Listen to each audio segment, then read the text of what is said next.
कराची में सफाक लुटेरों ने एक और शहरी की जिंदगी का चिराग गुल कर दिया। पावर हाउस चौरंगी के करीब फायरिंग से नौजवान सद्दाम जाँ बहक हो गया। पुलिस के मुताबिक सद्दाम डिफेंस में बंगले में मुलाजिम था।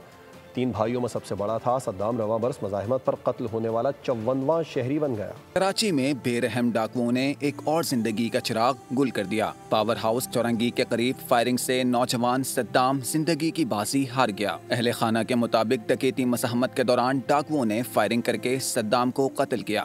वो 3 लोग थे, 125 पे थे। हम लोग रास्ते से जा रहे थे ना, तो बिल्कुल हम बाइक के साथ उन्होंने बाइक जाम की, फिर चाबी निकाल रहे थे। सद्दाम क्लिफ्टन के बंगले में मुलाजिम था। 3 भाइयों में सबसे बड़ा और जल्द शादी का ख्वाहां था। वाक़े के वक्त सद्दाम कजन खुदा बख्श के हमराह था। यूपी मोड़ के करीब हफ्तावार बाजार में खरीदारी के लिए गया था। डाकुओं ने खुदा बख्श से लूट मार की। सद्दाम ने मोटरसाइकिल निकालकर भागने की कोशिश की। डाकुओं ने ताक़ुब करके कत्ल कर दिया। पुलिस के मुताबिक सद्दाम से कोई छीना झपटी नहीं हुई। मुलजिमान ने रुकने का इशारा किया। सद्दाम ना रुका तो फायरिंग कर दी। वाक़े पर तहकीकात जारी हैं। रवां साल मज़ाहमत पर कत्ल की वारदातों में जाँ बहक अफराद की तादाद 54 हो गई।